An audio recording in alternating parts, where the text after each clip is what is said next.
या ऑनलाईन क्लासमध्ये सर्व बी ए सेकंड इयरमधील 4th सेमिस्टरमधील सर्व विद्यार्थ्यांचं या ठिकाणी स्वागत करतो. विद्यार्थी मित्र हो, आजच्या तासाला आपल्याला मध्यवर्ती बँक, ज्याला सेंट्रल बँक किंवा RBI reserve bank of India, मध्यवर्ती बँक कशाला म्हणायचं आणि मध्यवर्ती बँकेची कार्य, हा भाग आपल्याला आजच्या तासाला या ठिकाणी पाहायचा आहे. यापूर्वीच्या तासाला आपण व्यापारी बँक म्हणजे काय, तर व्यापारी बँकेची कार्य, व्यापारी बँकेची पतनिर्मिती आपण पाहितलेली आहे.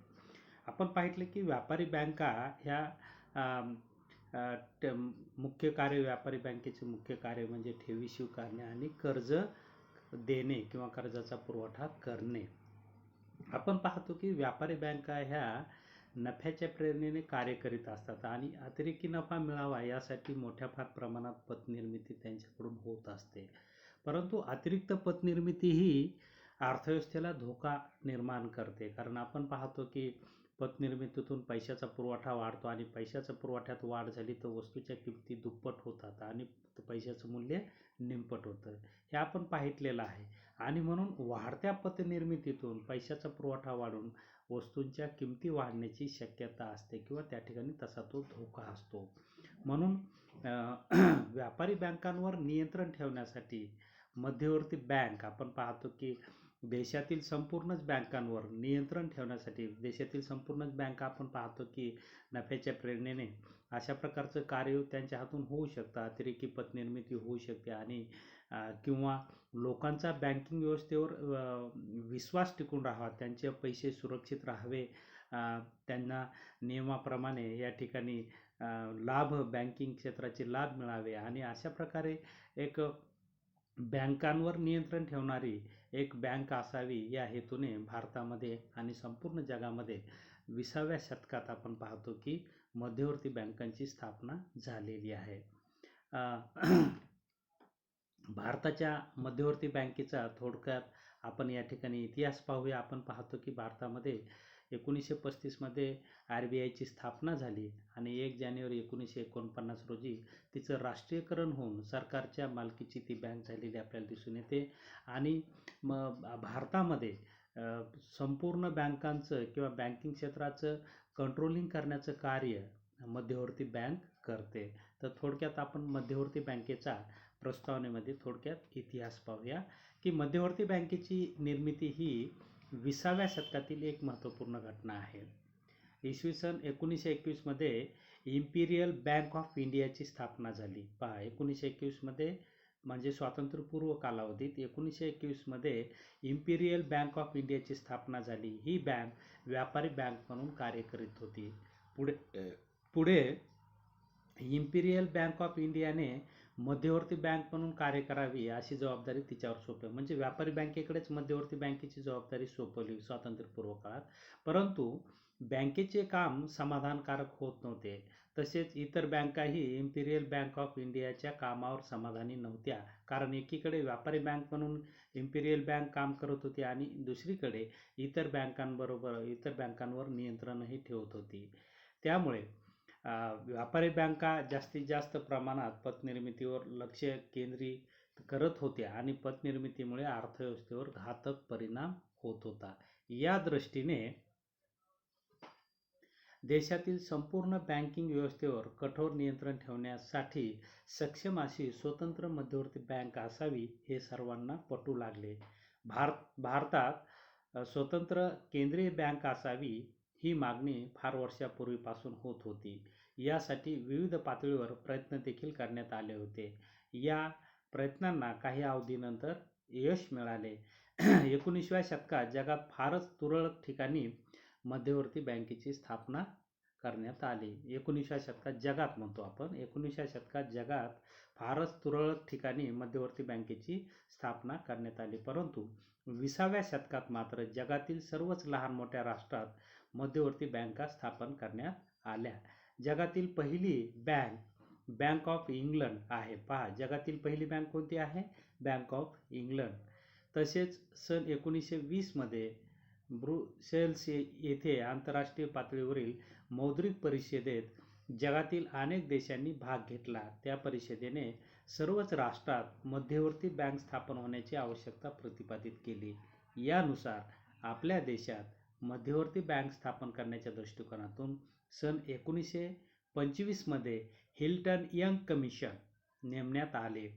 1925मध्ये हिल्टन यंग कमिशन नेमण्यात आले. या कमिशनने आपल्या अहवालात असे म्हटले की भारतासाठी स्वतंत्र केंद्रीय बँक स्थापन करणे अतिशय जरुरीचे आहे. हिल्टन यंग कमिशनने सांगितल्याप्रमाणे तत्कालीन सरकारने मध्यवर्ती बँक स्थापन करण्याची सूचना मान्य केली. 1927मध्ये देशात रिझर्व्ह बँक ऑफ इंडिया स्थापन करण्याविषयीचे विधेयक संसदेत मांडण्यात आले, परंतु काही घटनात्मक अडचणींमुळे हे विधेयक संसदेत पास होऊ शकले नाही. पुढे सप्टेंबर 1933मध्ये हे विधेयक पुन्हा संसदेत मांडण्यात आले. ह्या विधेयकाला यावेळेस मान्यता देण्यात आली. 6 मार्च 1934मध्ये रिझर्व्ह बँक ऑफ इंडिया म्हणजे RBI, reserve bank of India कायदा संमत करण्यात आला. केव्हा? 6 मार्च 1934मध्ये भारतात रिझर्व्ह बँक ऑफ इंडिया कायदा संमत करण्यात आला आणि या कायद्यानुसार 1 एप्रिल 1935 रोजी रिझर्व्ह बँक ऑफ इंडियाची स्थापना करण्यात आली. भारतात रिझर्व्ह बँकेची स्थापना कधी केली? 1 एप्रिल 1935 रोजी भारतात रिझर्व्ह बँक ऑफ इंडियाची स्थापना करण्यात आली आणि 1 जानेवारी 1949 रोजी या बँकेचं राष्ट्रीयकरण करण्यात आलं. तत्पूर्वी ही बँक खाजगी क्षेत्राकडेच होती. त्यानंतर 1949 नंतर 1 जानेवारी 1949 नंतर या बँकेवर सरकारचा अधिकार या ठिकाणी निर्माण झाला राष्ट्रीयकरणानंतर. आणि त्यामुळे राष्ट्रीयकरण यासाठी की देशात बँकिंग क्षेत्राचा विस्तार व्हावा, बँकिंग क्षेत्रावर सरकारचं नियंत्रण असावं, गैरमार्गाचा वापर कुठे होऊ नये आणि लोकांच्या कल्याणासाठी किंवा लोकांना बँकिंग क्षेत्राचे लाभ मिळावेत हाच हेतू समोर ठेवून या ठिकाणी तिचं राष्ट्रीयकरण 1 जानेवारी 1949 रोजी करण्यात आलं. तर अशा प्रकारे थोडक्यात RBIचा स्थापनेचा प्रारंभीचा इतिहास भारतातील असलेला आपल्याला या ठिकाणी दिसून येतो. आता RBIच्या किंवा मध्यवर्ती बँकेच्या अनेक शास्त्रज्ञांनी या ठिकाणी व्याख्या केलेल्या त्या व्याख्या आपल्याला या ठिकाणी पाहायच्या आहेत. थोडक्यात पहा, पहिली व्याख्या आपल्याला या ठिकाणी प्रोफेसर सॅम्युएल्सनची आहे. मध्यवर्ती बँक म्हणजे अशी बँक की जी देशातील सर्वच व्यापारी बँकांच्या कार्यात सुसूत्रता आणते व देशातील पतपैशाचे नियंत्रण करते. काय म्हटलं सॅम्युएल्सनने? की देशातील सर्व व्यापारी बँकांच्या कार्यात सुसूत्रता आणणारी आणि पतनियंत्रण करणारी बँक म्हणजेच मध्यवर्ती बँक. दुसरी एक व्याख्या या ठिकाणी आहे स्मिथची. ज्या बँकेला कागदी चलन निर्मितीच्या बाबतीत पूर्णच अधिकार असतात त्या बँकेला मध्यवर्ती बँक असे म्हणतात. म्हणजे मध्यवर्ती बँक कुणाला म्हणायचं? जी कागदी चलनाची निर्मिती करते आणि तिला तो अधिकार असतो त्या बँकेला मध्यवर्ती बँक असं म्हटलेलं आहे. त्यानंतर हट्टरची व्याख्या या ठिकाणी आहे की चलन निर्मितीचा अधिकार असणारी व व्यापारी बँकांवर नियंत्रण ठेवणारी, बँकांची बँक म्हणून कार्य करणारी आणि सर्वच बँकांना अंतिम कर्जदाता म्हणून कार्य करणाऱ्या बँकेला मध्यवर्ती बँक असं म्हटलेलं आहे. म्हणजे मध्यवर्ती बँक कोणाला म्हटलेलं हॉटर यांनी? की ज्या बँकेला चलन निर्मितीचा अधिकार आहे, जिला व्यापारी बँकांवर नियंत्रण ठेवण्याचा अधिकार आहे, जिला बँकांची बँक म्हटलं जातं आणि सर्वच बँकांचा अंतिम कर्जदाता म्हणून ती जी भूमिका करते त्या बँकेला मध्यवर्ती बँक असे म्हटलेलं आहे. त्यानंतर आंतरराष्ट्रीय नाणेनिधीने एक व्याख्या केलेली आहे की देशातील चलनाचे व पतचलनाचे म्हणजे पतनिर्मिती वर नियंत्रण आणणारी बँक. देशातील चलनाचे व पतचलनाचे नियंत्रण करणाऱ्या बँकेला मध्यवर्ती बँक असं म्हटलेलं आहे. तर अशा प्रकारे वेगवेगळ्या अर्थतज्ञांनी किंवा संस्थांनी मध्यवर्ती बँकेची व्याख्या केली. थोडक्यात मध्यवर्ती बँक म्हणजे ज्या बँकेला कागदी चलन निर्माण करण्याचा अधिकार आहे आणि जी बँक बँकांची बँक म्हणून ओळखल्या जाते आणि सर्वांवर नियंत्रण ठेवते अशा बँकेला मध्यवर्ती बँक असे म्हटले जाते. तर अशा प्रकारे आपण मध्यवर्ती बँकेची व्याख्या पाहिल्यानंतर आपल्याला आता मध्यवर्ती बँकेचे म्हणजेच RBIचे आता या ठिकाणी कार्य पाहायचे आहे. जसं आपण व्यापारी बँकेचे कार्य पाहिलेले आहे की व्यापारी बँका प्रत्यक्ष लोकांना कर्जाचा पुरवठा करतात, परंतु RBI ही प्रत्यक्ष लोकांना कर्जाचा पुरवठा करत नाही. तर RBI ही बँकांची बँक आहे. म्हणजे बँकांना कर्ज पुरवठा करतात आणि बँका लोकांना कर्ज पुरवठा करत असतात. अशा प्रकारची सिस्टीम भारतामध्ये बँकिंग क्षेत्रात असलेली आपल्याला दिसून येते. जगातील प्रत्येक देशाची आर्थिक परिस्थिती समान नाही, त्यामुळे प्रत्येक देशातील मध्यवर्ती बँकेचे कार्य हे वेगवेगळे असते आणि त्याप्रमाणे भारतातील मध्यवर्ती बँक ही खालील कार्य आपल्याला या ठिकाणी दिसून येतं. भारतातील मध्यवर्ती बँकेचं पहिलं कार्य की चलन निर्मिती करणे. आपण पाहतो की व्याख्येमध्ये देखील आपण अर्थ समजून घेतलेला आहे की ज्या बँकेला चलन निर्मितीचा अधिकार आहे त्याला मध्यवर्ती बँक असं म्हटलेलं आहे. आपण पाहतो की भारतामध्ये 1 रुपयापर्यंतचं चलनी नोटा गव्हर्नमेंट छापतं आणि त्याच्यानंतरची जी नंतरच्या सगळ्या नोटा 1 रुपयाच्या नंतरच्या सगळ्या नोटा, मग ते आपण पाहतो 2 रुपयाची असेल, 5 रुपयाची असेल, 10 रुपयाची असेल, 50 रुपयाची असेल, 100 रुपयाची असेल, 500 रुपयाची असेल, 1000 रुपयाची असेल वगैरे वगैरे, ह्या सर्व नोटा छापण्याचा अधिकार भारतामध्ये RBIला म्हणजेच मध्यवर्ती बँकेला आहे असं आपल्याला या ठिकाणी म्हणता येईल. दुसऱ्या कोणत्याही बँकेला कागदी चलन छापता येत नाही किंवा सरकारलाही ते 1 रुपयापेक्षा जास्त व्हॅल्यूचं चलन छापता येत नाही. तो अधिकार केवळ आणि केवळ मध्यवर्ती बँकेला असलेला आपल्याला दिसून येतो. तर हे पहिलं कार्य या ठिकाणी असलेलं दिसून येतं. दुसरं कार्य काय आहे? सरकारची बँक म्हणून मध्यवर्ती बँक कार्य करत असते. आपण पाहतो की सरकारचे आर्थिक व्यवहार सांभाळण्याचं कार्य हे मध्यवर्ती बँकेला करावं लागतं.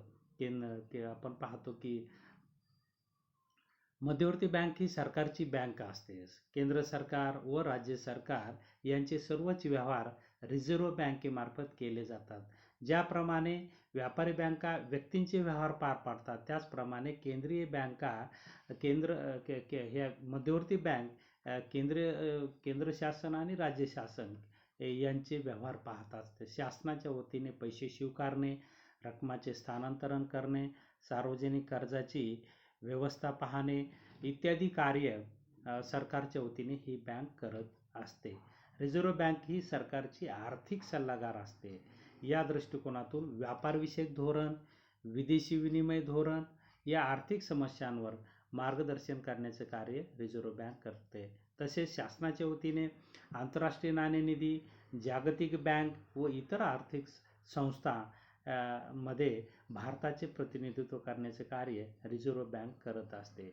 सरकारला गरजेनुसार सरकारी रोख्यांच्या तारणावर अल्पमुदतीसाठी कर्ज देणे, तसेच विदेशी चलनाच्या विनिमय दरावर व त्याचप्रमाणे त्याच्या वापरावर नियंत्रण ठेवण्याचं कार्य देखील मध्यवर्ती बँक करत असते.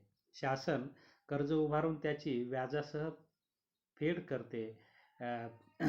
त्याचप्रमाणे अडचणीच्या काळात सरकारला मध्यवर्ती बँक कर्ज देत असते, कराची वसुली करण्यासाठी मदत करीत असते. सरकारच्या वतीने इतर देशांमध्ये करार करण्याचं कार्य देखील मध्यवर्ती बँक करत असते. सरकारी खात्याच्या देण्याघेण्याविषयी हिशोब ठेवणे ही सर्व कामे मध्यवर्ती बँक या ठिकाणी करत असते. तर अशा प्रकारे सरकारची बँक म्हणून काम करण्याचं कार्य या ठिकाणी मध्यवर्ती बँक भारतात करते. त्यानंतर तिसरं कार्य बँकांची बँक, जसं सरकारची बँक म्हणून कार्य करते, सरकारचे सर्व कार्य आर्थिक कार्य करते, तसं बँकांचे देखील कार्य या ठिकाणी मध्यवर्ती बँक करत असते की बँकांना वेळोवेळी त्यांच्या ठेवी सांभाळणे किंवा त्यांना कर्जाचा पुरवठा करणे किंवा त्यांच्यावर काय अडचण आली तर अडचणीच्या वेळेस मदत करणे किंवा त्यांच्यावर नियंत्रण ठेवणे, अशा प्रकारे विविध स्वरूपात बँकांची बँक म्हणून मध्यवर्ती बँकेला कार्य करावं लागतं. रिझर्व्ह बँक ही भारतातील सर्व बँकांची बँक म्हणून कार्य करते.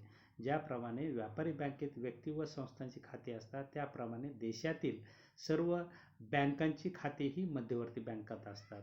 व्यापारी बँका आपापसात व्यवहार करताना स्पर्धा करतात. मध्यवर्ती बँक मात्र व्यापारी बँकांशी स्पर्धा करत नाही, तो उलट व्यापारी बँकांच्या कार्यात सुसूत्रता आणते, त्यांना अडचणीच्या वेळेस मदत करते. त्यामुळे मध्यवर्ती बँकेला बँकेची बँक म्हणतात किंवा तशा प्रकारचं कार्य करावं लागतं. मग हे कार्य करत असताना व्यापारी बँकेच्या ठेवी सांभाळणे, त्याचबरोबर अडचणीच्या काळात कर्जाचा पुरवठा करण्याचं कार्य किंवा इतर अडचणी सोडवण्याचं कार्य मध्यवर्ती बँकेला करावं लागतं. त्यानंतर चौथं कार्य आपल्याला या ठिकाणी सांगता येईल की निर्वाणीचा रोकडदाता. व्यापारी बँकांना जेव्हा इतरत्र मार्गांनी मदत मिळत नाही तेव्हा मध्यवर्ती बँक त्यांना भांडवल उपलब्ध करून देते. अर्थात बँकेचे संकट लक्षात घेऊन तारणावर पुरेसं कर्ज देते, परंतु ह्या कर्जावर व्याजाचा दर जास्त असतो. मध्यवर्ती बँकेला ही मदत करण्यापाठीमागे उद्देश एकच असतो की बँकेचे दिवाळे निघू नये, कारण बँका दिवाळखोर झाल्यास लोकांचा बँकेवरील विश्वास नष्ट होतो. अन्य बँकांचे खातेदार आपल्या ठेवी परत मागतात. म्हणून लोकांचा विश्वास बँकांवर कायम राहावा यासाठी संकट काळात मध्यवर्ती बँक व्यापारी बँकांना मदत करत असते. तर अशा प्रकारे निर्वाणीचा ऋणदाता म्हणून त्या मध्यवर्ती बँकेलाही म्हटलं जातं. त्यानंतर आपण पाहतो की बँकांची बँक म्हणून निरसन केंद्र म्हणून कार्य करण्याचं ही मध्यवर्ती बँक कार्य करत असते. की आपण पाहतो की दैनंदिन व्यवहारात बँकांकडे विविध धनादेश येतात. या धनादेशाद्वारे बँकांना काही येणे असते तर काही देणे सुद्धा असते. म्हणजेच बँकातील देण्या घेण्याचे आर्थिक व्यवहार पूर्ण करण्यासाठी केंद्रीय बँक निरसन केंद्र चालवते. निरसन केंद्र मार्फत निरनिराळ्या बँकातील देशातील देणे घेण्याचे हिशोब केले जातात. या व्यवहारामध्ये धनको अधिकोषांना आवश्यक रकमेचा मध्यवर्ती अधिकोषावरील धनादेश देतात. निरसन ग्रहाचे कामकाज रिझर्व्ह बँकेच्या शाखेत किंवा ज्या ठिकाणी रिझर्व्ह बँकेची शाखा नसेल त्या ठिकाणी स्टेट बँक ऑफ इंडियाच्या शाखेमार्फत हे व्यवहार केले जातात. सर्वच व्यवहार धनादेशाद्वारे होत असतात आणि त्या पद्धतीमुळे वेळेची व पैशाची बचत होते. अशा प्रकारे आपण पाहतो की मध्यवर्ती बँक निरसन केंद्र म्हणूनही कार्य करते, बँकांची बँक म्हणून. त्यानंतर व्यापारी बँकांवर नियंत्रणही ठेवते बँकांची बँक म्हणून. आपण पाहतो की व्यापारी बँका देशातील सर्वच बँका सर्वोच्च बँक या नात्याने बँकिंग व्यवस्थेवर नियंत्रण ठेवण्याचे अधिकार केंद्रीय बँकेला कायद्याने दिलेले आहेत. बँकेच्या व्यवहारासंबंधी पत्रके नियमितपणे केंद्रीय बँकेस पाठवावी लागतात. त्याप्रमाणे केंद्रीय बँकेस बँकांच्या व्यवहाराची अचूक माहितीही प्राप्त होते. केंद्रीय बँकेच्या निरीक्षकांकडून इतर बँकांच्या व्यवहाराची काळजीपूर्वक पाहणी केली जाते व त्यांच्या कामात सुधारणा घडवून आणण्यासाठी सूचना व मार्गदर्शन केले जाते. ज्या बँका सूचनांचे उल्लंघन करीत असतात त्यांच्यावर मध्यवर्ती बँक कठोर कारवाई देखील करते. तर अशा प्रकारे बँकांची बँक म्हणून एक 4-5 कार्य या ठिकाणी आपल्याला पाहावयास मिळतं. त्यानंतर मध्यवर्ती बँकेचे मुख्य कार्य आपल्याला या ठिकाणी सांगता येईल. पतनियंत्रण आपण पाहितलं की व्यापारी बँकेची पतनिर्मिती पाहितली की व्यापारी बँका ह्या नफा मिळण्याच्या प्रेरणेने अतिरेकी पतनिर्मिती करतात आणि पतनिर्मिती जास्त झाली की अर्थव्यवस्थेतील पैशाचा पुरवठा वाढून या ठिकाणी वस्तूच्या किमती वाढतात आणि पैशाचं मूल्य कमी होतं. पैशाचं मूल्य कमी होणे आणि वस्तूच्या किमती वाढणे हे अर्थव्यवस्थेच्या विकासाला अडथळा निर्माण करतं किंवा विकासामध्ये अडथळे निर्माण करतं. कारण आपण पाहतो की महागाई कुठल्याही राष्ट्राला परवडत नाही. महागाईमुळे विकास थांबतो. म्हणून महागाईवर चलनवाढीवर नियंत्रण ठेवण्यासाठी RBIला पतनिर्मितीवर नियंत्रण ठेवावं लागतं. त्यामुळे RBIला पतनियंत्रणाचं कार्य या ठिकाणी करावं लागतं. RBI संख्यात्मक आणि गुणात्मक या 2 साधनांच्या सहाय्याने पतनियंत्रणाचं कार्य करत असते. जेव्हा अर्थव्यवस्थेमध्ये पैशाच्या पुरवठ्याची आवश्यकता असते तेव्हा सुलभ धोरण या ठिकाणी आखते, तर जेव्हा गरज नसते तेव्हा मात्र कडक धोरण RBI राबवून पतनियंत्रण करत असते. हा टॉपिक आपल्याला पुढे स्वतंत्र पाहायचा आहे की RBIचं संख्यात्मक व गुणात्मक पतनियंत्रणाची साधने. त्यानंतर मध्यवर्ती बँकेचं कार्य आपल्याला या ठिकाणी सांगता येईल की विदेशी चलनाचे नियंत्रण. आपण पाहतो की सरकारच्या वतीने शासन विदेशी विनिमय दराचं या ठिकाणी कार्य करत असते किंवा त्याच्यावर नियंत्रण ठेवण्याचं कार्य करते किंवा सरकारच्या वतीने आंतरराष्ट्रीय व्यापारामध्ये जी देवाणघेवाण होते ती RBIच्या माध्यमातून होत असते आणि अशा प्रकारचं एक कार्य भारतीय मध्यवर्ती बँकेला करावं लागतं. की मध्यवर्ती बँक ही शासनाची बँक असल्यामुळे विदेशी चलनाच्या नियंत्रणाची जबाबदारी मध्यवर्ती बँकेवर आहे. मध्यवर्ती बँक लोकांना विदेशी चलनाची आवश्यकता भासल्यास असे चलन मिळवून देते. तसेच विदेशी चलन, सोने व चांदी यांचा साठाही करते. तसेच त्या चलनाचा सांभाळही करण्याचं कार्य करते. तसेच मध्यवर्ती बँक विदेशातही रुपयाची विनिमय क्रयशक्ती स्थिर ठेवण्यासाठी प्रयत्नशीलही असते आणि त्याचप्रमाणे दोन राष्ट्रातील विदेशी हुंडणावळीच्या दराचे नियंत्रण देखील करते. तर अशा प्रकारे ही बँक कार्य करते. त्यानंतर शेतीला कर्ज पुरवठ्याचं कार्य करण्याचं कार्य या ठिकाणी मध्यवर्ती बँक करत असते. आपण पाहतो की भारतीय अर्थव्यवस्था ही कृषीप्रधान अर्थव्यवस्था आहे आणि कृषीला मोठ्या प्रमाणात कर्जाची आवश्यकता असते. मग अल्पकालीन कर्ज, मध्यमकालीन आणि दीर्घकालीन या तिन्ही कर्जासाठी आपण पाहतो की वेगवेगळ्या या ठिकाणी सिस्टीम किंवा वेगवेगळी प्रणाली भारतात आहे. तर या शेतीला लागणारा कर्ज पुरवठा या ठिकाणी करण्यासाठी RBIचीच एक शाखा म्हणून जी त्याची ओळख होते, ज्याला आपण नाबार्ड असं म्हणतो. नाबार्डच्या माध्यमातून RBI कृषी क्षेत्राला मोठ्या प्रमाणात कर्जाचा पुरवठा करत असते आणि त्यामुळे कृषी क्षेत्राच्या विकासाला मदत होते. तर शेतीचे भारताच्या अर्थव्यवस्थेत अनन्यसाधारण महत्त्व आहे. शेतीच्या विकासासाठी मोठ्या प्रमाणात भांडवलाची गरज असते. परंतु भारतीय शेती ही मान्सूनवर म्हणजेच पावसावर अवलंबून असल्यामुळे व्यापारी बँका कर्जाचा पुरवठा करण्यास फारशा इच्छुक नसतात. शेतीस कर्ज पुरवठा करण्यासाठी रिझर्व्ह बँकेने पुढाकार घेतला. रिझर्व्ह बँक शेतीस प्रत्यक्ष स्वरूपात कर्ज पुरवठा न करता अप्रत्यक्षपणे कर्ज पुरवते. राज्य सहकारी बँका, प्राथमिक स्तरावरील सहकारी बँका, नाबार्डच्या माध्यमातून या कृषी क्षेत्राला कर्ज पुरवठा करण्याचं कार्य RBI करत असतं. किंवा आपण पाहतो की भारतामध्ये 12 जून 1982 रोजी नाबार्डची स्थापना झालेली आहे. कृषी क्षेत्राच्या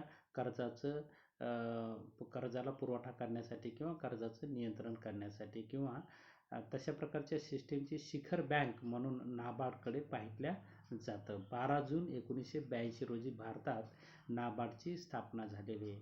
नाबार्ड कोणाला म्हणायचं? राष्ट्रीय शेती व ग्रामीण विकास बँक म्हणजेच नाबार्डची स्थापना झालेली आहे आणि नाबार्डच्या माध्यमातून मोठ्या प्रमाणात कृषी क्षेत्राला कर्ज पुरवठा करण्याचं कार्य मध्यवर्ती बँक करते. त्यानंतरचं मध्यवर्ती बँकेचं कार्य आपल्याला सांगता येईल की विविध उद्योगांना देखील मध्यवर्ती बँक कर्जाचा पुरवठा करते. जसं कृषी क्षेत्राला कर्जाचा पुरवठा करते तसं विविध उद्योगांना देखील कर्जाचा पुरवठा करण्याचं कार्य RBI करत असते. कारण आपण पाहतो की कृषी क्षेत्राचा विकास जर झाला तर त्याचबरोबर उद्योग क्षेत्राचाही विकास होणे गरजेचं असतं. कारण कृषी क्षेत्राच्या वस्तू ह्या कच्चा माल म्हणून उद्योग क्षेत्रात वापरल्या जातात आणि म्हणून जेवढा कृषी क्षेत्राला डिमांड येईल जेवढं उद्योग क्षेत्र डेव्हलप होईल तेवढं कृषी क्षेत्राला डिमांड येईल आणि त्यामुळे आपण पाहतो की राष्ट्राचा विकास घडून येईल. म्हणून RBI उद्योगांनाही मोठ्या प्रमाणात कर्ज पुरवठा विविध संस्थांच्या माध्यमातून करत असते. मग यामध्ये औद्योगिक पतपुरवठा व गुंतवणूक महामंडळ असेल, भारतीय औद्योगिक अर्थपुरवठा महामंडळ असेल, भारतीय औद्योगिक विकास बँक असेल, राज्य वित्तीय महामंडळ असेल इत्यादी महामंडळाच्या माध्यमातून उद्योगांना दीर्घकालीन कर्ज पुरवठा करण्याचं कार्य मध्यवर्ती बँकेच्या सहाय्याने होत असतं. त्यानंतर मध्यवर्ती बँक ही बँकिंग क्षेत्रातील कर्मचाऱ्यांना प्रशिक्षण देण्याचं कार्य देखील करते आणि त्यासाठी आपण पाहतो की 1954 मध्ये मुंबईला बँकर्स ट्रेनिंग कॉलेज सुरू केले आहे आणि मद्रास येथे स्टाफ कॉलेजची स्थापना करण्यात आलेली आहे. या कॉलेजेसच्या माध्यमातून मध्यवर्ती बँकिंग क्षेत्रातील कर्मचाऱ्यांना नवीन घडामोडीचं ज्ञान या ठिकाणी करून देण्यासाठी तशा प्रकारचं प्रशिक्षण देत असतं. आज आपण पाहतो की बँकिंग क्षेत्रासमोर ऑनलाईन बँकिंगच्या अनेक समस्या आहेत किंवा आव्हाने आहेत किंवा तशा प्रकारचं टेक्निक लोकांना अवगत जर झालं तर बँकिंगचा जास्तीत जास्त लाभ बँकिंग क्षेत्राचा जास्तीत जास्त लाभ लोकांना होईल. या अनुषंगाने तशा प्रकारचं प्रशिक्षण नेहमी मध्यवर्ती बँकिंग क्षेत्रातील कर्मचाऱ्यांना देत असते आणि त्यामुळे या प्रशिक्षित कर्मचाऱ्यांचा लाभ बँकिंग क्षेत्र पुढे येण्यामध्ये होतो किंवा तत्पर सेवा देण्यामध्ये होतो किंवा देशाच्या विकासामध्ये अशा प्रकारचा जे बदल होतील ते बदल स्वीकारण्यामध्ये मध्यवर्ती बँक तत्पर असते. त्यानंतर जागतिक संघटनांचे प्रतिनिधित्व मध्यवर्ती बँक करण्याचं कार्य करते. आपण पाहितले सुरुवातीलाच की आंतरराष्ट्रीय सरकारच्या वतीने आंतरराष्ट्रीय नाणेनिधी, जागतिक बँक किंवा आंतरराष्ट्रीय स्तरावरील इतर बँक त्यांचं या ठिकाणी सभासदत्व ही बँक स्वीकारत असते किंवा वेळोवेळी परिषदांना उपस्थित राहून आंतरराष्ट्रीय पातळीवरील स्थितीचाही आढावा घेत असते किंवा तशा प्रकारचं नियोजन तयार करण्याचं कार्य मध्यवर्ती बँक करत असते.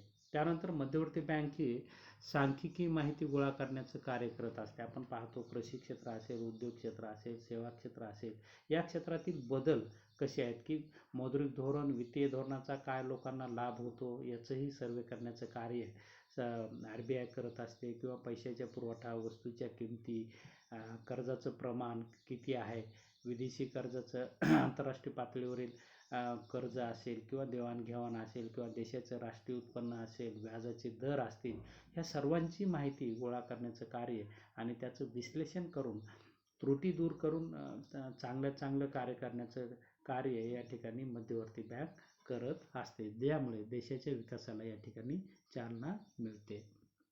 त्यानंतरचं कार्य हुंड्यांची पुनर्वटवणूक करण्याचं कार्य मध्यवर्ती बँक करत असते. व्यापारी बँका नफा कमवण्याच्या उद्देशाने जास्त कर्जाचे वाटप करतात. मोठ्या प्रमाणात कर्ज वाटप झाल्यामुळे रोखतेचा किंवा तरलतेच्या पातळीकडे दुर्लक्ष बँकांकडून होतं. त्यामुळे बँकांची आर्थिक परिस्थिती डबघाईला येते. अशा वेळेस व्यापारी बँकांना त्यांनी वटवलेल्या हुंड्या मध्यवर्ती बँकेकडे नेतात व मध्यवर्ती बँक त्या हुंड्या पुन्हा वटविते. परिणामी व्यापारी बँकांची आर्थिक स्थिती त्यामुळे सुधारते. त्यामुळे लोकांचाही विश्वास बँकांवर राहतो असं आपल्याला म्हणता येईल. त्यानंतर साधारण बँकिंग कार्य, ऑर्डिनरी ज्याला आपण म्हणूया बँकिंग फंक्शन्स, हे या अनुषंगानेही मध्यवर्ती बँकेला काही कार्य करावं लागतं. त्यामध्ये केंद्र राज्य सरकार, बँका, विविध संस्था यांच्या ठेवी स्वीकारण्याचं कार्य मध्यवर्ती बँक करते. त्याचबरोबर गरजेच्या काळात दुसऱ्या देशाच्या बँकेकडून 30 दिवसासाठी कर्जही घेण्याचं कार्य करते. त्याचबरोबर पैसा, प्रतिभूती म्हणजे रोखे व इतर महत्त्वपूर्ण बाबींची सुरक्षितता राखण्याचंही कार्य मध्यवर्ती बँक करते. त्यानंतर मौल्यवान धातूंची खरेदी विक्री करण्याचं कार्यही मध्यवर्ती बँक करते. व्यापारी बिले व प्रतिज्ञापत्रे यांची खरेदी विक्री करण्याचे कार्य करते. ग्राहकांना कर्ज रोख्यांवर लाभ व ऋणपत्रांवर व्याज मिळून मध्यवर्ती बँक देत असते. त्याचबरोबर देशाच्या नियोजनामध्येही सहाय्य करण्याचं कार्य मध्यवर्ती बँक करत असते. त्याचबरोबर व्यापारी बँकांची तपासणी करण्याचं कार्यही मध्यवर्ती बँक करत असते. अशा प्रकारे मध्यवर्ती बँक अनेक प्रकारचं कार्य करत असते. थोडक्यात मध्यवर्ती बँक ही बँकांची बँक असल्या आणि सरकारची बँक असल्यामुळे सरकारचं आणि संपूर्ण बँकिंग सिस्टीमचं कार्य मध्यवर्ती बँकेला करावं लागतं. त्यामुळे बँकांची बँक म्हणजेच मध्यवर्ती बँक किंवा कागदी चलन निर्माण करणारी बँक म्हणजेच मध्यवर्ती बँक किंवा सरकारचं कार्य करणारी बँक म्हणजेच मध्यवर्ती बँक. तर अशा प्रकारे मध्यवर्ती बँक या नावाने ओळखली जाते आणि भारतात मध्यवर्ती बँकेची स्थापना 1935ला जरी झाली तरी 1 जानेवारी 1949 रोजी तिचं राष्ट्रीयकरण झाल्यामुळे मध्यवर्ती बँकेचं कार्य या ठिकाणी वाढलेलं आहे आणि त्याचा फायदा भारतीय अर्थव्यवस्थेला होऊन भारताचा विकास घडवून आणण्यामध्ये मध्यवर्ती बँकेची महत्त्वपूर्ण भूमिका असलेली आपल्याला या ठिकाणी दिसून येते. तर या ठिकाणी आपण थांबूया. या तासाला आपण उपलब्ध झाला, शांतपणे ऐकून घेतलं त्याबद्दल आपले आभार व्यक्त करतो आणि थांबतो. धन्यवाद.